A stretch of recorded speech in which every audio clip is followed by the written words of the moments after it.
Today we will be talking about elimination reactions. Elimination reactions are the most important means of synthesizing alkenes, and there are two different mechanisms in which elimination can occur, and we call them as E1 and E2 elimination mechanisms. And we will look at each of them separately in the next few slides. Let's take a look at how E2 elimination reactions work. First of all, what does E2 stand for? E is obviously for elimination, and 2 indicates that this is a bimolecular reaction, and the two molecules participating one would be a strong nucleophile, and the other would be a substrate that has a substituent which acts as a good leaving group. Since this is a bimolecular reaction, the rate of E2 mechanisms depend both on the substrate concentration as well as the concentration of the nucleophile. Now here's how the reaction would work. Here we have a strong nucleophile, and this X indicates the leaving group. In the presence of a strong nucleophile, this leaving group is induced to leave, and it will take away the electrons it was sharing with this carbon labeled as beta. So to amend for the loss of those electrons, the electrons on this alpha carbon, electrons it's sharing with the hydrogen, would be taken away, while the nucleophile would accept that hydrogen. So in the presence of a strong nucleophile, this hydrogen is lost and this leaving group leaves at the same time, and we end up with an alkene. What conditions would favor E2 elimination reactions? Now, first of all, the leaving group, that is the substituent on the substrate that is going to leave in the presence of a strong nucleophile, should be a substituted leaving group that favors the E2 reaction instead of SN2 reaction, because we know in SN2 reactions a nucleophile is going to attack electrophilic position in the substrate and substitute itself instead of that leaving group. So if the leaving group is bulky, it's going to cause some steric hindrance, sort of blocking the nucleophile from getting into close proximity of that electrophilic site. So having a bulky substituent as a leaving group would favor E2 type reaction and disfavor SN2 type reaction. And the nucleophile should be a strong base, and it's okay to have a bulky molecule as the strong base as well, because this is not a substitution. This nucleophile is not going to put itself in place of a leaving group in the substrate. It's just going to take one of the hydrogens that is lost during the elimination process. So it being bulky does not matter. And this also disfavors SN2 reactions, because in those cases, the nucleophile needs to come closer to the attack site on the substrate. So these would be some tips you would look out for if you ever had to decide between whether a certain reaction would follow an E2 reaction versus an SN2 reaction. The reaction that we are looking into as an example of the E2 type elimination today is a reaction occurring between 2-bromobutane and potassium ethoxide. So potassium ethoxide is a very strong base, so it's a strong nucleophile, and it's also kind of bulky, so it's best suited for an E2 elimination reaction. And this is our substrate, and you see this bromine is our leaving group, and since it's attached to this carbon over here, that will be the beta carbon. Now, in the presence of this strong base, bromine will leave, while a hydrogen from the alpha carbon is um, taken in order to replace the lost electrons, and the strong base would accept that hydrogen. If this was the alpha carbon and one of these hydrogens were lost, we get a double bond. We get a double bond, and you can see there will be one hydrogen and a CH3 group as a substituent. Then on this side, there will be also one hydrogen and a CH3 group. And these two CH3 groups can either be aligned, their spatial arrangement could be towards each other, which we call the cis type configuration, or else they could be away, arranged spatially away from each other, that we call the trans configuration. Now, the trans configuration is the most preferred version because if substituents are in close proximity to each other, that causes steric hindrance. So when there is some strain, you need to put effort to maintain that molecule in that state. Instead, in the trans configuration, the two CH3 groups are facing away from each other, so there is no additional effort necessary to maintain that molecule. So always in chemical reactions, molecules try to follow the most stable pathways to become the most stable molecules. So we would see this reaction favoring the trans-2-butene and some cis-2-butene. So overall, you can see the favored molecule would be the alkene that has two substituents. You can see that there is another carbon next to the beta carbon, so this can also act as an alpha carbon. And if you lose a hydrogen from this alpha carbon, then you would get one butene as the product. So the double bond will be forming between these two carbons now, these two carbons now. So there will be the CH2, CH3 as one substituent, then this hydrogen over here, and on this side it will just be two hydrogens. So there is only one substituent in this alkene product, one butene. Now, when you have more substituents, that means you have more variety of how to distribute the electrons around the space of the molecule. That makes that molecule more stable. But when there is fewer substituents, that means this molecule, 1-butene, would be relatively less stable compared to 2-butene, trans and cis.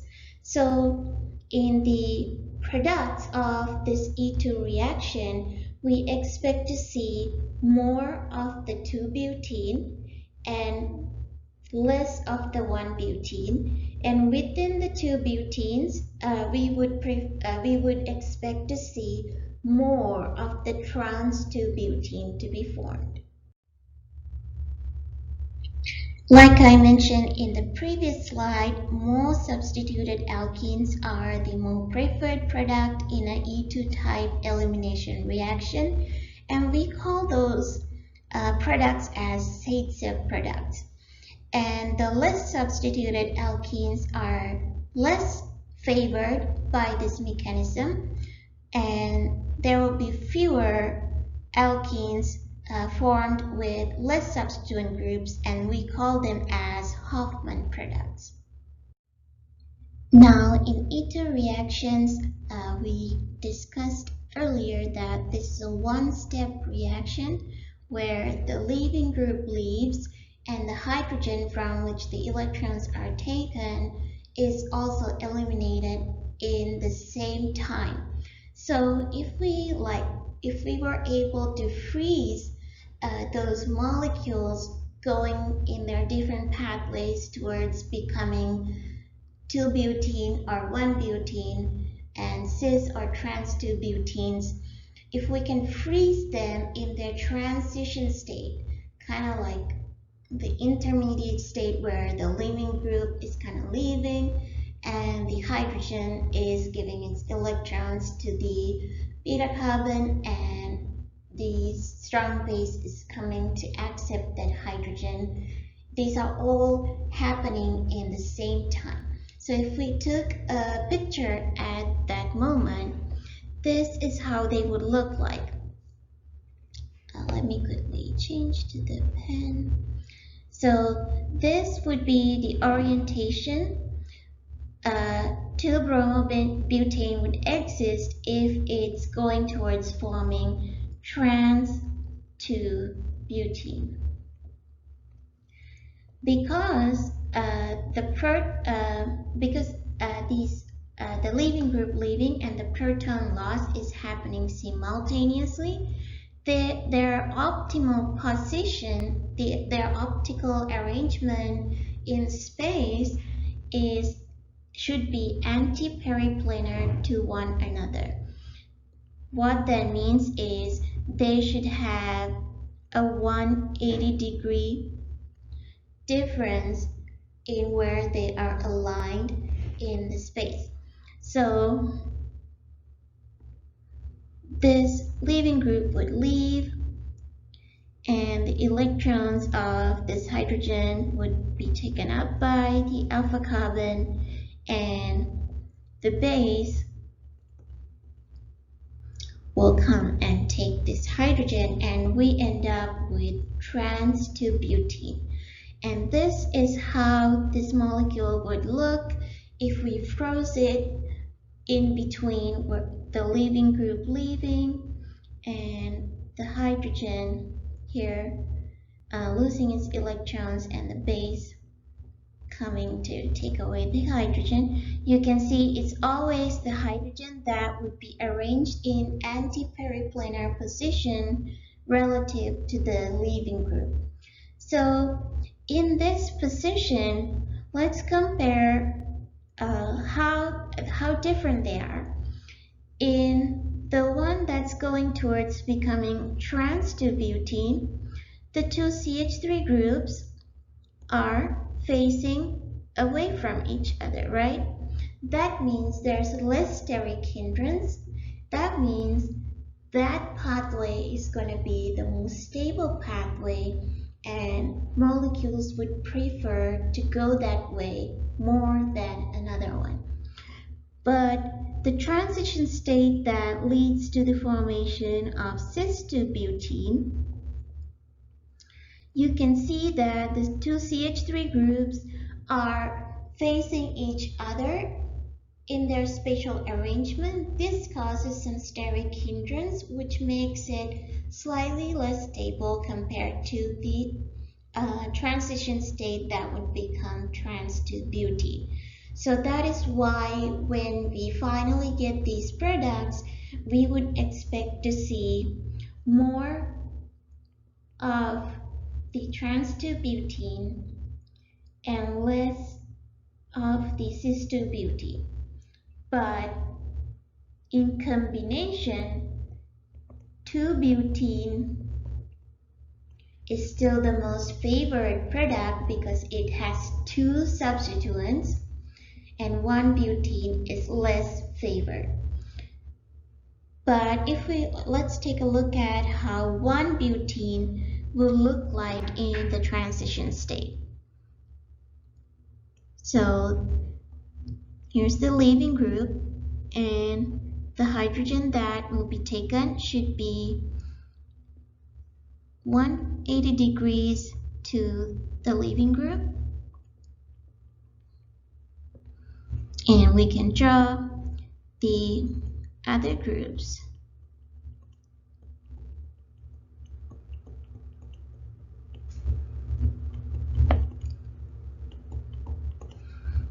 Now you can see that there is the bulky substituents, there's only just one big substituent group, so there is no steric hindrance in the transition state that leads to the formation of 1-butene. So because of their arrangement in this transition state, the molecule going towards the path to form 1-butene is going to have a slight edge over the transition state leading to the formation of cis-2-butene. So we will see this difference when we take a look at the gas chromatograms in a later slide, and it will help you understand better how these slight differences in their mechanisms lead to different amounts of product formation. Now we're going to look at E1 type elimination reactions, and again E stands for elimination, and 1 means this reaction happens within one molecule, and therefore we call it a unimolecular reaction. And the reaction happens in 2 steps instead of 1 step like in the E2 mechanism. So the rate of this reaction would depend solely on the concentration of the substrate. So what happens is we have a leaving group again, and one of these hydrogens, so we only have 2 carbons drawn here, so the carbon to which the substituent group is attached to, or the leaving group is attached to, will be the beta carbon, and the adjacent carbon would be the alpha carbon, and it will be the one losing one of its hydrogens. So what happens is first the substituent group leaves, and it leaves this carbon lacking for electrons, literally with a positive charge, which makes this molecule a carbocation. And this carbocation is going to accept the electrons from this hydrogen and convert itself into an alkene in the second step when this base comes in to accept that hydrogen. So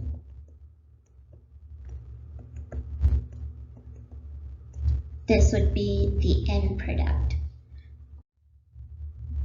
What conditions would favor E1 reactions? So the nucleophile should be a weak base, a weak nucleophile, compared to in the E2 we wanted a strong base or a strong nucleophile.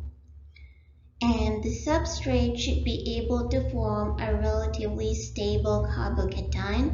So this E1 type elimination works successfully mostly for secondary and tertiary alcohols. alcohols, and not primary alcohols. So a secondary or tertiary alcohol reacted with a weak base would lead to E1 type elimination reactions instead of E2 type eliminations. In the reaction today, our substrate is going to be 2-butanol.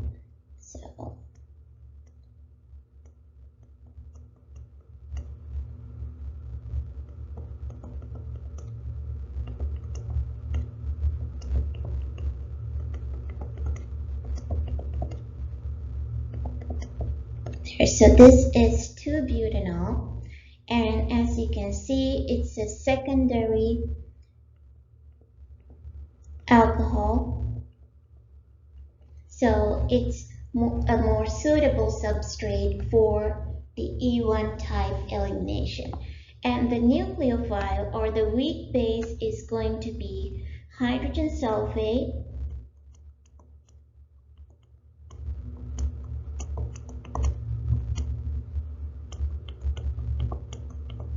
basically this is hydrogen sulfate, and that is going to serve as the weak nucleophile.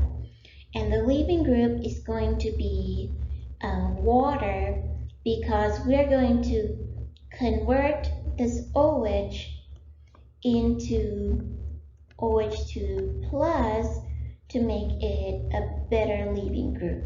Remember, even in SN2 type reactions, whenever we had an OH group as the possible leaving group, we had to make it into a better leaving group by reacting it with a strong acid like sulfuric acid. First of all, we want to convert this OH group into a better leaving group, and therefore we react our substrate with concentrated sulfuric acid and provide heat, and that allows to protonate this OH group, so it will be OH2 plus an oxonium ion, and it's going to be a better leaving group. And now that would be the substrate that is going to react with the weak base, which actually formed as a result of protonating this OH group. That was sulfuric minus 1 hydrogen. That's the hydrogen sulfate. That's going to be the weak base for the E1 reaction. And then the leaving group leaves. Now the oxonium ion, it's a much better leaving group, so it's going to take the electrons it shared with this carbon and leave, and we are going to have a carbocation intermediate and water as a side product, and then the proton transfer happens where the weak base would come and take away that proton. In order to get rid of the lack of electrons on the beta carbon, it's going to attract protons from a hydrogen from the neighboring carbons, and a weak base, the hydrogen sulfate ion, would come and accept that hydrogen. And you can see that the products of this reaction is actually just the same as the products we got for the example we did for E2 reaction. If we lose the hydrogen from here, then we have the double bond here. We will have hydrogen, CH2CH3, 2 H's here, leading to 1 butene. Instead, if we lost the hydrogen from this carbon, then the double bond would be here. We would have CH3H and CH3H. That would give 2 substituents, making it 2-butene trans or cis. What are the characteristics of E1 product formation? The major product is going to be the more substituted alkenes, that is the state subproducts, and in this reaction it's going to be 2-butene. And we know that within the 2-butene population, trans 2-butene is going to be more prevalent because it's the more stable form between cis and trans. And then the less substituted alkene, which we call as the Hoffman product, is going to form in very little amounts because the spatial arrangement in the transition state doesn't play a big role in determining the most stable pathway, unlike what we looked at in E2 elimination. So in E1, we form a carbocation intermediate first, and its stability is not affected that much with steric strain conditions. So the weaker base is going to be more selective for the most acidic hydrogen.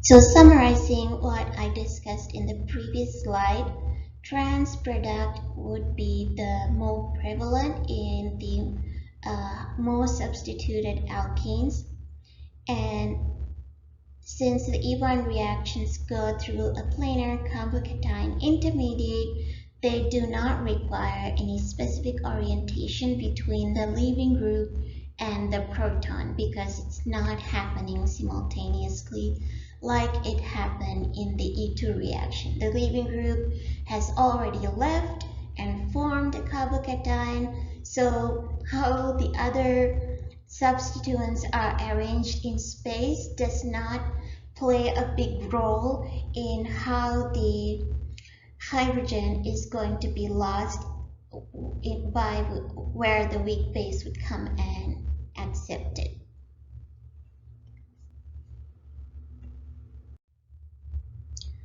Now, our product in both of the E2 and E1 reactions are the same three products, and they all exist as gases at room temperature. So we're going to use gas chromatography in order to analyze our product sample. So you will understand when you look at how the experiment is done on the demonstration video.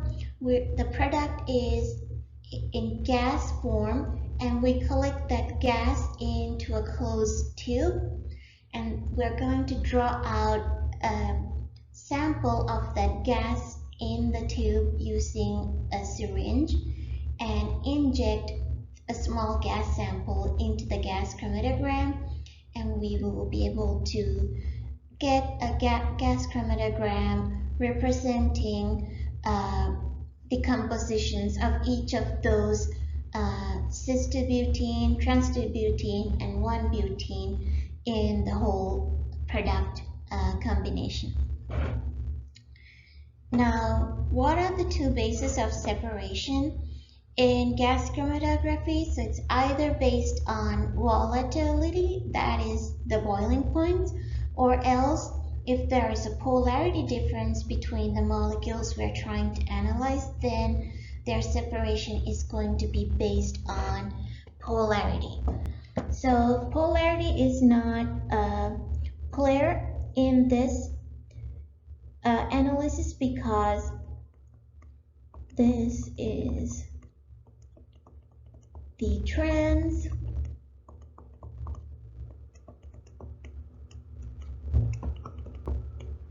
cis to butene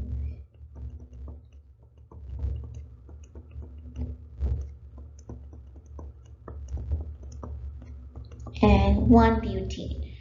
So you can't really see any polar properties in either of these three molecules, and they don't have any significant differences in their arrangement either. So polarity is not a determining factor in how they would get separated in gas chromatogram. So it's totally going to depend on their boiling points. And here are the boiling points for the three compounds. For 1-butene, it's minus 6.3 Celsius. For trans-2-butene, it's 0.88 Celsius. For cis-2-butene, it's 3.72 degrees Celsius. And we know the molecule with the lowest boiling point is going to travel faster through the column because it's going to exist in the gas phase or the mobile phase much more compared to a compound with a higher boiling point. And the stationary phase of the column that's used in the gas chromatogram for this experiment is a non-polar column. So polarity is totally out of the question in this case.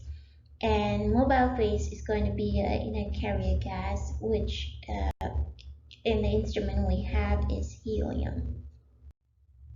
Here's what you are going to expect in the two gas chromatograms you're going to obtain in this whole class.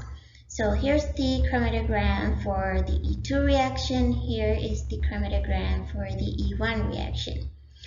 And we get the same three products. In E2, we reacted 2-bromobutane with a strong base, potassium ethoxide. In E1 reaction, we reacted 2-butanol in the presence of sulfuric acid.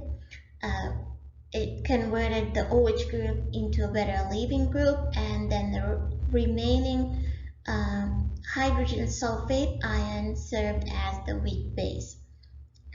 And you can see the x-axis is minutes and the y-axis is directly proportional to how much of that particular compound was in the sample. So if we had higher amounts of a certain compound, then we would see a much larger peak. And you can see that 1-butene exited the column first because it had the lowest boiling point. Trans-2-butene came out second because it had the second lowest boiling point, and cis-2-butene had the highest boiling point among these three, so it exited the column last. And whether you do an E2 reaction or an E1 reaction, that does not affect how they exit the column, because their boiling point is a physical property of these compounds. So whether they were formed, whether 1-butene was formed by E2 reaction or 1-butene was formed by E1 reaction is not going to make a difference. 1-butene is just 1-butene. So its boiling point is not going to change. So in the other chromatogram, you would see the same order of exiting the column. Now, in E2 reaction, the Zaitsev products were the most favored. That is the 2-butene. And you can clearly see there is a lot more trans-2-butene compared to cis-2-butene, which is what we expected to see because trans-2-butene is the more stable version in the 2-butene population. And you can see there is some amount of 1-butene as well. In E1 reaction, again, we see a lot of 2-butene forming, and now you can see that there is more cis-2-butene compared to how much we got from the E2 reaction. That is because E1 is a two-step reaction. It goes through that carbocation state, and stereochemistry is not very important in the process, so there will be a fair amount of cis-2-butene forming as well, but still we see that trans-2-butene is the more prevalent one, and in combination 2-butene, the Zaitsev product, is the more favored product. The Hoffman product the less substituted alkene, which is 1-butene, you'll see a big difference in their amounts between E1 reaction and E2 reaction. So that is also going back to that same reason. Stereochemistry plays a role in E2 reaction. It doesn't have much input in E1 reaction, so we see very little amount of the Hoffman product. But in E2, we looked at the transition state, and 1-butene transition state was more stable than the transition state going towards cis-2-butene. So some fair amount of 1-butene was formed through the E2 mechanism. These are the comparisons we want you to look into, and I hope that will help you understand the differences between the two reactions. I would encourage you guys to make a table, E1 versus E2, and list up all the differences between the two mechanisms and compare those with what you observe in each chromatogram, and it's going to make a lot of more sense to you, and this reaction is going to be a very straightforward concept.